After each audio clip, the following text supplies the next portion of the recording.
Hi friends, once you have purchased a digital copy of Create with Christie's hand lettering books, you're going to buy the book, click the link in your email, save it onto your computer, and then you're going to need to download it. To download it, you're going to open it up. Mine is on my Google Drive, so wherever you've saved it, it will probably show up in your Google Drive. Then you're going to hit PDF. Once you do that, you need to download it onto your computer. See these three little dots? Pardon me. There you go. See the three little dots? You're going to click on it. Pop-up screen is going to come on. You need to download. You're going to hit download. When you're ready to download, it's going to do it for you. You don't even have to do anything. Sometimes a tiny little screen will come up and ask you for sure, do you want to download it? Yes, you want to download it. Once you've clicked that download, it will pop up. Sometimes if it doesn't pop up, you can come over here. There's a little share button there, link right next to it. It didn't pop up on mine today, but it's right there. Sometimes you need to click it and the book will show up. So either the book will show up for you automatically or the little button that's right there for downloads.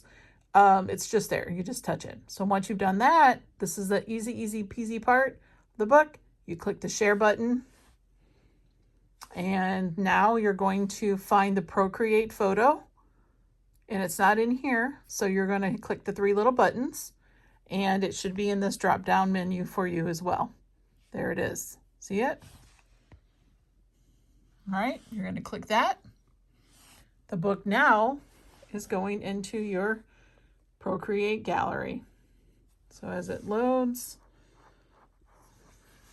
you just sit here and dream about all the new handwriting drills you're going to get to do and all the creative drawings. I know you're anticipating all the fun that you're going to have with the book. Once the circle is complete, the book will be in your Procreate library. And the nice thing with doing it this way, the whole book gets into your gallery. You can import one page at a time, but that's silly. You just want to put the whole book on your iPad, and then it's always ready for you. Okay, it's just about finished. All right, here's my gallery and it popped right up. It's loading. See the bar going across. Ta-da! There's the cover of the book, and here are all the pages. Pick a page. You can do a lot of stuff with it. You can do anything you want. You can duplicate the page. You can go ahead and write on it, whatever you want. All right, very easy. Then if you go back to gallery, you can see this was the page I was working on in that book. For me, when I look at it, it's very confusing. I can't find that book, so I will open it back up. And before I close the book, I go back down to the bottom. Once it's all loaded, I go back to the bottom and I go all the way back to the beginning of the book.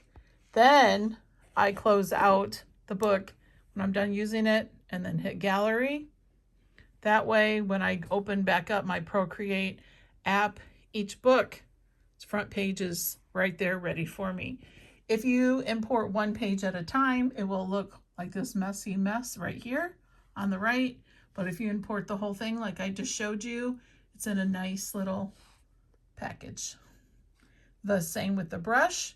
You purchase it, you click download, save it, you download it, and then you go to the Procreate button and you bring it here. Now you're not sure if it's here, right? Because you don't see it. You just get a piece of paper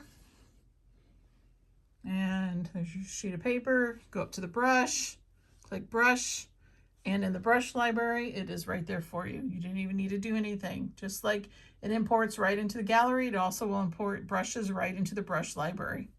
Thank you.